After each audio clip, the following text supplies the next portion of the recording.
Bonsoir à tous, soyez les bienvenus dans ce 5e et dernier numéro des expertes au Festival de télévision de Monte-Carlo. Bonsoir Christina. Bonsoir Sandrine, bonsoir à tous.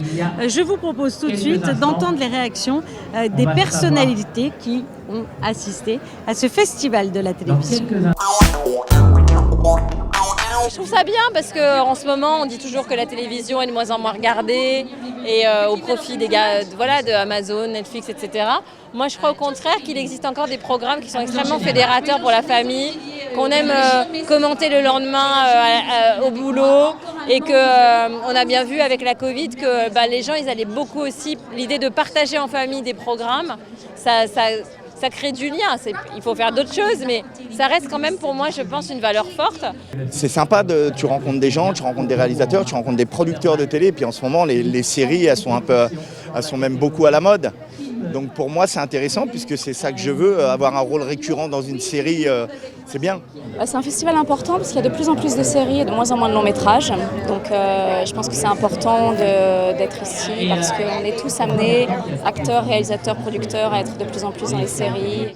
Television, I feel, is in a second golden era right now. So many great programs, so many great writers and filmmakers and actors. Yeah. Je regarde de temps en temps des séries sur Netflix, mais j'en ai vu Undercover, je regarde beaucoup de reportages aussi. Non, j'aime bien les séries, mais les séries courtes en général. Parce qu'une série longue, je peux regarder 5 épisodes et je dors pas, mais une série courte, c'est vachement agréable. Je suis toujours ravie, c'est vrai que c'est des sorties où en plus on a l'occasion de rencontrer un petit peu le public, de découvrir de nouveaux lieux. Je suis jamais allée à Monaco, donc c'est une première. Et encore plus une fierté car ce soir Amandine Petit est maîtresse de cérémonie. Étant ma grande sœur, j'étais obligée de venir la soutenir. Et puis la cérémonie de clôture, Sandrine, a été marquée par de nombreuses remises des prix. Oui, remises de prix qui révèlent encore une fois que ce festival est une véritable compétition. Alors quels sont les lauréats 2022 ? À réponse dans ce reportage. Commençons par le prix spécial Prince Régnier III, remis par son Altesse Sérénissime le Prince Albert II. À travers ce prix, le Festival de télévision de Monte-Carlo et la Fondation Prince Albert II récompensent un travail en lien avec l'environnement et notre planète. Cette année, les éclaireurs de l'eau sont salués. Il s'agit de plusieurs documentaires diffusés sur Canal+.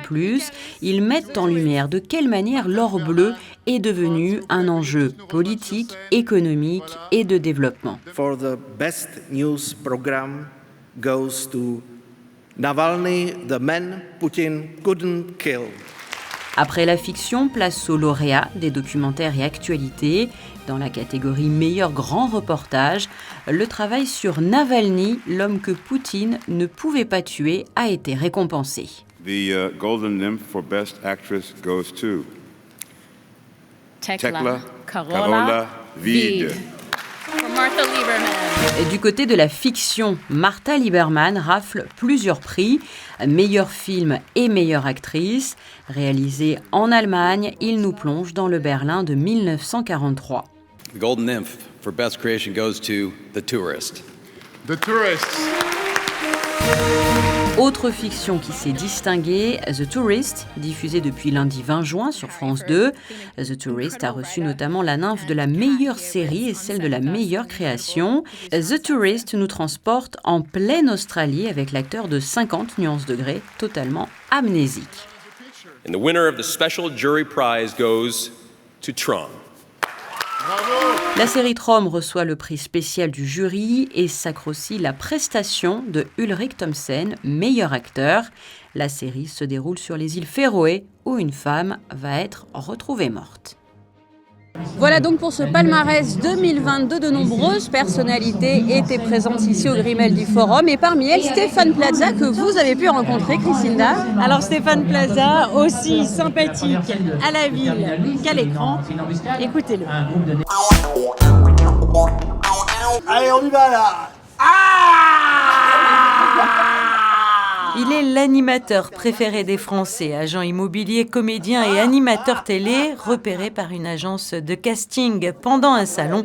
Stéphane Plaza co-dirige aujourd'hui un réseau de plus de 600 agences en franchise et s'amuse aussi bien sur les planches que sur un plateau de télévision ou encore sur un tournage. Spontané, de bonne humeur, sympathique mais aussi gaffeur et maladroit, ce vénéré de travail et touche-à-tout a fait de ses défauts des qualités, des vertus qui font de Stéphane Plaza l'animateur télé que les Françaises et les Français préfèrent. Les fans étaient donc au rendez-vous au Festival de la télévision pour échanger avec lui dans le rire et la bonne humeur. Être préféré des Français en tant qu'animateur, c'est encore mieux pour moi, parce que ça fait 4 fois que j'ai le titre, 3 fois de suite, un peu comme Platini, c'est un peu ma génération, hein, et surtout c'est le public, et c'est le public qui choisit, et c'est le public qui n'a rien à me demander, sauf à prendre du plaisir, et surtout moi à m'en donner. Donc, déjà, je suis moins vieux que Michel Drucker, donc je ressemble quand même, moi j'ai le physique de Georges Clooney quand même aussi, donc c'est 2 choses pour Drucker qui va être content. J'ai quand même fait une truite qui est passée dans une piscine pour Drucker, donc il m'en veut à vie, mais non, on se lasse pas. Comment on pourrait se lasser de... 1, moi j'ai la chance d'avoir 2 métiers, 2, je fais les choses par passion et par plaisir, et je sais qu'un jour je partirai du jour au lendemain, j'en suis convaincu. Donc je me lasse pas tant que je prends du plaisir à rencontrer les personnes, et en plus j'aime l'humain. Quelqu'un qui ne m'intéresse pas, je le laisse, je lui dis bonjour et au revoir, et voilà. Donc non, je ne suis pas lassé du tout de ce métier. La sympathie de Stéphane Plaza plaît, proche des gens et de son public. Le célèbre agent immobilier de M6 poursuit sur sa lancée et proposera le vendredi 1er juillet un nouveau concept d'émission. Son nom, Tout changer ou déménager. Est-ce que c'est mieux pour une famille de déménager ou pas? Dans la famille, il y a une personne qui veut déménager, l'autre qui ne veut pas. Je vais donc leur donner 2 experts. Antoine Blandin et Sophie Ferjani, je vais leur donner des conseils, mais je ne vais pas prendre parti, je vais les laisser choisir et dire tout ce que je pense pour le bon choix de la famille. Mais la grosse différence, c'est que cette fois-ci, s'ils décident de rester, c'est eux qui paieront les travaux. Donc ils feront un chèque de 20, 25 000 ou 30 000 euros. Donc c'est un vrai choix de vie, et j'espère que ça va marcher. Mais en attendant ce nouveau rendez-vous sur M6, Stéphane Plaza nous dévoile un programme très chargé.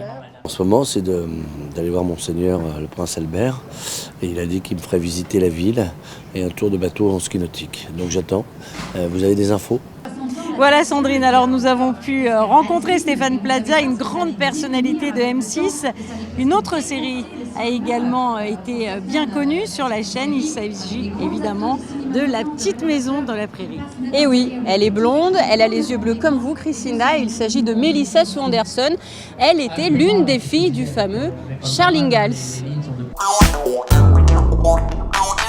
Elle a joué dans Happy Birthday, Le Lagon Bleu, Les Accusés, Magnitude 10.5, L'Apocalypse ou encore La Croisière s'amuse. Mais la série qui l'a rendue vraiment célèbre est bien sûr La Petite Maison dans la Prairie, où elle interprète le rôle de Mary Ingalls. Icône du petit écran, si Melissa Sue Anderson a quelque peu quitté les plateaux de télévision pour s'occuper de sa famille, elle reste reconnaissante pour son destin hors du commun et pour ce rôle qui lui a tant appris. Growing up on our show, I learned so much. I was very serious about acting. I wasn't there to play around and have fun in my own mind. It was my job, and I wanted to have it as a career. So I took it very seriously. So I was able to really soak up all this knowledge like a sponge, you know. I was interested in everything, and I feel like it really.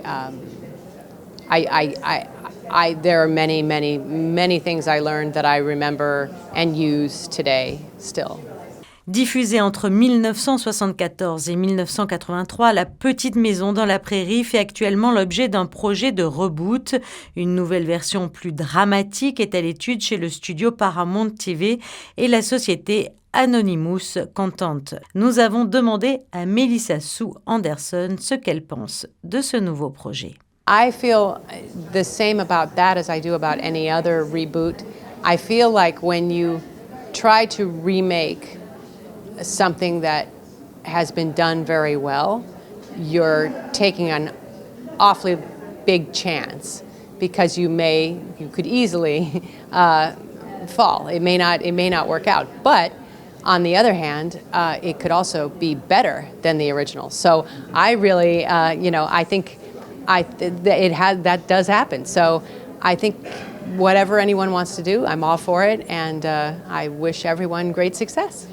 Retirée un peu du monde de la scène, Melissa Sue Anderson monte actuellement un projet familial, un film d'animation qu'elle prépare avec son mari, le producteur Michael Sloan, et leur fils Griffin Sloan, avocat de métier, mais qui est à l'origine du scénario. Une affaire à suivre, donc de près. C'est ainsi que s'achève ce festival de la télévision. Alors nous lui avons promis, Sandrine, nous laissons le mot de la fin à Stéphane Plaza. Oui, il y tenait particulièrement, mais avant cela, bien évidemment, merci à vous tous de nous avoir suivis depuis l'ouverture de ce festival et jusqu'à ce soir pour la clôture. Merci aussi Christina, bien évidemment. Et merci à vous Sandrine. À très vite. Eh ben, figurez-vous que j'ai attendu la maquilleuse qui n'est jamais venue et j'ai attendu la coiffeuse. Mais en fait, Karine Le Marchand qui devait gérer tout ça a envoyé dans une mauvaise chambre d'hôtel. Si vous permettez, c'est à moi qu'on adresse. Le public s'adresse à moi, Karine. Le public s'adresse à moi. Non, Karine Le Marchand. Non, Karine Le Marchand. Le public s'adresse à moi. Ne venez pas dans mon champ. Ne venez pas dans mon champ de vision. Alors, elle s'est trompée de chambre. Donc, là, je suis en état naturel, pas maquillé, pas truc, mais quand même beau, on peut le dire. Voilà. J'ai l'impression que, vous savez, même dans les amis très proches, puisque Karine est ma meilleure amie, elle s'est dit, plus il sera moche, moins il pourra faire de photos. Eh ben c'est faux. Le public est là pour moi. Je vous ai compris. Merci beaucoup.